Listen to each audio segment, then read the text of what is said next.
What's up, guys? Dave here, Dave Van Auken Show, presented by Fight Finesse. Happy Monday, happy Thanksgiving week. Hopefully, everyone has a great week with their families and loved ones. One guy I'm super thankful for has been on the show multiple times here with me. Dude, one of the good guys, one of the good dudes. Underrated. Everyone forgets about how young he is. Still 25 years old, 17-4. I think an underrated name in the middleweight landscape. I'm talking about my friend. Here we go. Let's bring him on right now. I'm talking about the one and only Brandon All In Allen. What's up, dude? Hey, how's it going, man? You doing all right? Doing great, man. Doing great, man. Congratulations, two-time dad. Life's good, Thank man. Look, girls look beautiful. Yeah, thank you, man. I appreciate it. Two little girls, healthy. Life is good. That's awesome, right? And especially, kind of getting out of some murky situations the last year or two, and now it seems like really life is opening up, getting good, and just around the holidays, that's awesome, man. It should be a good time. And then a big. I know how much you wanted this opportunity. You were going after it. You know what I mean? Social media really kind of demanded a big time fight. You got it on the fourth, man. Brad Taveras. That's awesome shit. I love it. Well, man, honestly, the fight just changed, so no Brad. No, Brad. Are you allowed to say what it's going to be? Yeah, we got a Roman Dolidze. I guess it was his training partner. I don't know how it all happened. Kind of weird, but yeah, happened here a couple days ago. Oh, I haven't heard it yet. Yeah, I saw some like foreign place tag me on Twitter, like this morning, but I can't read whatever language that is. So And that's crazy. Oh man. And I guess you knew and all like contracts were signed and all that. Everything is done with this new fight. yeah, well, at least I signed it. I would assume he signed it, but I did. So Okay. Well, I sign it as soon as they give it to me. right. So I get this whole book on Brad. We can just throw it out the window. No more. Yeah, you can throw it out the window. Well, shit. That's funny. You and I talked about this off air and on air once. Like, that's the fight game. It's so crazy. It changes on the whim. One, I know how much you want the fight, and I know you wanted the bigger name. Just I guess the honest question: are you a tad disappointed, or no? It's business at hand. I just got to keep winning and just keep moving up the ladder. I mean, obviously the goal is always the same. I'm not going to lose against any person that I fight. So Right? obviously I'm going to win, but um, to be honest, it's kind of like a little defeating of the top 15. Like that's 2 years in a row I've had an opportunity, and then it just gets taken from me from something that I haven't done. Right. So, you know, at this point, all I can do is go and win. And to be honest, I don't. We never know how it works. You never know what kind of mood. You never know what the matchups are. But I'm kind of like, man, I don't even want a 10 through 15 guy. I win this fight. I've had 6 wins at 85. Only person to have more wins consecutively at 85 than me is the champion. So I don't feel. I feel I should get someone. I Yeah. mean, I have a special call out after, but that I had planned anyway. But I'm still gonna do it. So There we go. It's kind of funny. That's one of the notes I do have for you, and you know how much I followed you in your career so far. Dude, I think your lineup has been ultra tough. It's been kind of like underratedly tough, dude. Dawkins' name is on fire. Holland was, arguably one of the fighters of the year last year and all that stuff through the pandemic. Puna is a complete stud. You fought some really, I know they're not top 10 guys right now in the end of 2021, 2022, but I think your lineup's been tough as hell. I mean, they're not top 10 guys when they fight me. It's a little bit different. But I mean, I feel like I fought the best that I could get my hands on. A lot of people pick fights, but if you're gonna say I pick fights, like all my messages that I can show over my whole career is, I don't really want to fight him, but can I get someone better? Can I get someone better? I've never asked for someone worse or low level. Like all I've ever asked, if I have asked, was can I get someone better? So I feel I've always fought the best that I could get my hands on. That's all I've ever asked for, and I know Mick can attest to that. I know LFA when I was there can attest to that. So people that really know that are behind the scenes as far as making the matches know that I've always asked for the best, and that's what I've gotten. And so I pride myself on that. I'm not a can crusher. I come to scrap. No matter like, they were gonna ask, always fight week. Oh, what do you think of your opponent? What do you think they're thinking? Blah, blah, blah, blah, And for me, when it comes to Brad, it was, he knows that I'm coming to scrap and I know he's coming to scrap. And Right. I was prepared for a bloody mess to see who can dig deeper. That's what I was physically and mentally prepared for. And obviously going into that, I didn't think I'd have to do that, but I was prepared for it. And, it's disappointing to lose that opportunity again, but this is kind of a risk with no reward type deal. But to me, the reward is the money that I'll make from my family after and enjoying the holidays with them. But yeah, it's kind of a risk no reward thing. So I just need to go and do my thing and just outskill this guy because 100% nothing that he can do is better than me. So Right. And I get what you're saying. I know the number's not there or the higher, but I would disagree. It's not, I know the risk reward thing, what you were saying. I get a lot of it.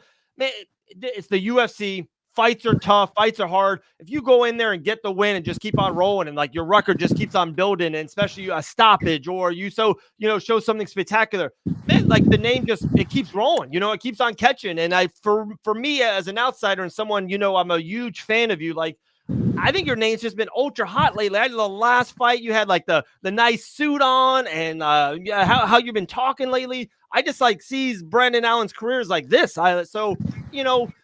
Maybe the fight number is not what you want, but you still get the fight week and you still get the media and you still get the posters and all that stuff. So I think it's it's big for you. A win is a win in the UFC. yeah, I mean, it's all good, but for me personally, I think I'm just cut from a different cloth. Right. I feel real old school. I don't come just to, I don't just love fighting. Like that's just, I don't like confrontation, to be honest. I do it because I'm good at it. I do it because it pays the bills and it allows Yeah. me freedom. I can do whatever I want, whenever I want. I don't like having a boss, but for me, the sacrifice of being away from my family, now it's less, now I can bring them with me some parts of the camp but whatever, the sacrifice, whatever it may be, food, family, time away from home, whatever that sacrifice may be, I'm a competitor and I want that to matter. Yeah. And I want the best guy. Like, there's no point of me breaking my body like no one knows and just physically bringing my body, like aging more is what I'm thinking. Like, just aging my body more for guys like this. Like, I know I can beat guys like this, but it's not something that gets me out of the morning. I talked about it with Puna. Like, it's not something that really irks me, that gets me out of bed. It's not something that's extremely motivating. Obviously, it's motivating that I'm going to fight another man, but Yeah. it's not the motivation that I want. And it's not like, I don't know. It's not the competitiveness that I want. I want to fight the best guys. I want to beat the best guys, and like that's how it was. I love it, man. I love how genuine you are and how real you are. I really do. I appreciate it. There's, I talk to so many, fighters, and sometimes, like someone in your spot be like, no, December 4th is the biggest fight of my life. I like how real you are. There's just a big, genuine feel to it. Yeah, so talking about, fighting on the 4th, there's like a weird offhand question, or I don't know if you get it a lot kind of a thing. How is it kind of fighting in between Thanksgiving and Christmas and trying to be with the family and that stuff? Does that bother you or get in the way, or is it is it normal? Is it just part of the job? To be honest, no, I was pretty aggravated about it. I didn't want to take the fight, to be honest. Like, I wanted to fight, but I wanted a different day. Yeah. I was supposed to fight November 6th, and somehow Edmund said no to me, but still he got to stay on the card. So I don't know what that's what's that like, but yeah. Oh, the MSG card? Yeah, I was supposed to fight Edmund, but he said no and wouldn't say nothing. Like, he wouldn't say nothing until he signed the fight with the kid that ended up beating him anyway. So he took an easier opponent and still lost. So I don't know, but yeah, only thing that sucks about it for me is I missed hunting season this year. So, like, yeah, I could go later, but where I hunt, it's shotgun split is two splits, and it's the weekend before Thanksgiving and the weekend after. So obviously I'll be in camp, and then I didn't have time this year to go and plant and keep up with the property like I would have just from fighting so much and being in camp. I didn't fight a whole lot. I was in camp expecting to fight a lot, so I didn't get to do those things. So next year, as long as I win this one and the next one, I'll only fight like twice next year and just spend the rest of the year hunting and prepping, spending time with my family, because I haven't got to do that in a couple of years, really, like I'd want to. Love it. I love it.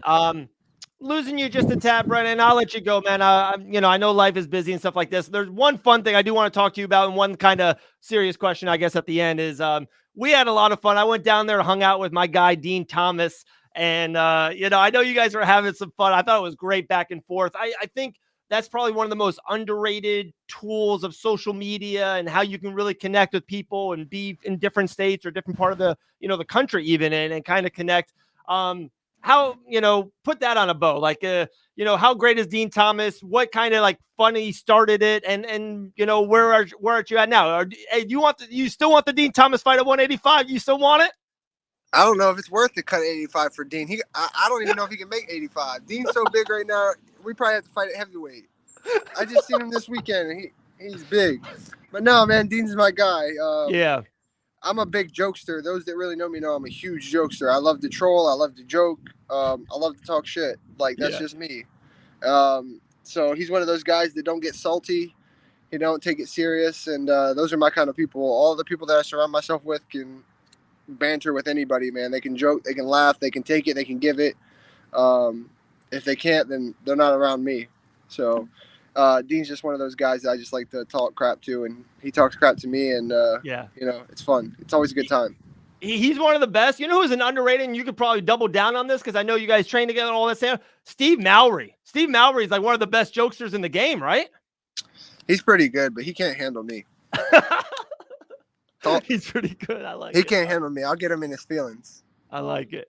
That's my guy too. He has his days, but he has his days where he can hang a little bit, but there's levels, there's levels. There is. They're just like the fight game, man. There's levels to this shit. There is. Yeah, but I know he'll probably watch this, so I'm still proud that he got his black belt yesterday. So yeah. We're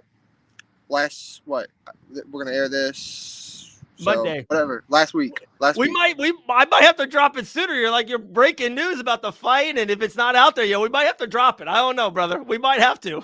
Yeah, so but yeah, still happy for him.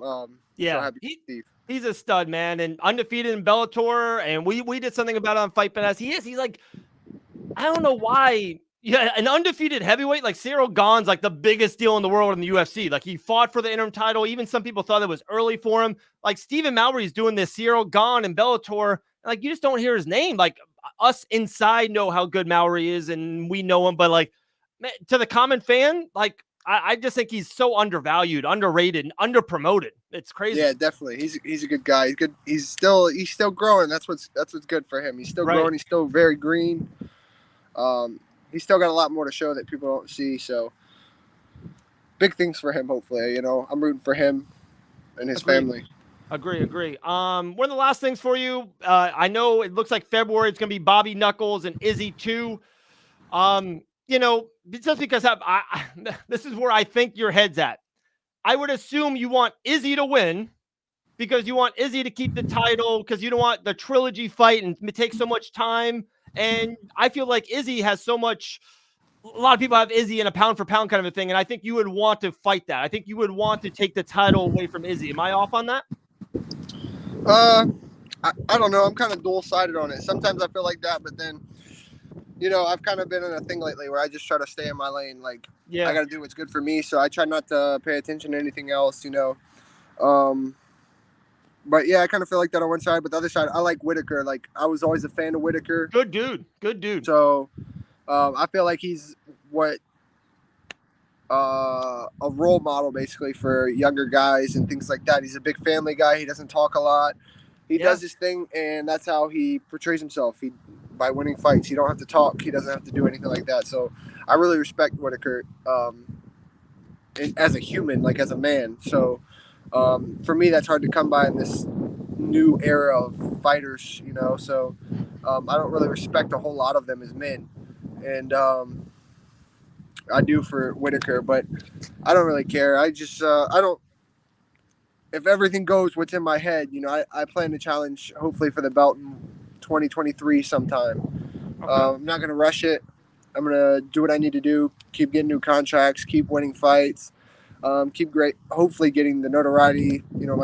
Trying to up the social media to get them more followers and things like that. Because I'm still learning on that part, but it's just so hard for me to kind of roll with it because that's not me. Like, I don't like to portray something that I'm not, and I'm not a big like stay on social media guy and let me video this and let me video that and let me make something for social media. I'd rather be in the moment with what I'm doing Yeah. and enjoy my family or my friends or whatever I'm doing. Plus I'm a homebody when I'm at home, so I don't know. It's a hard adjustment for me, but I'm trying to a little at a time and learning from people that have good social medias and that are good at it and that make good endorsements and things like that. Because honestly, that's what fighting's about. At least for me at this point is Sure. just financially. And if I'm going to take full advantage of the opportunity and the place that I'm in, I'm gonna try to go full scale with it and do the best that I can and make the most money and endorsements and fighting and just everything that surrounds fighting. To be honest, so Right. that's what I'm trying to do. Right. No, I love it, man. Great answer. Yeah, Bobby Knuckles, dude, a good dude, good family guy. That's gonna be a big fight. 2023. Yeah, I like it. Like you said, probably 2 in 2022 for you. And I would like, yeah, I think you're there. 2 top 10 guys in 2022 would probably get you right there, the title fight.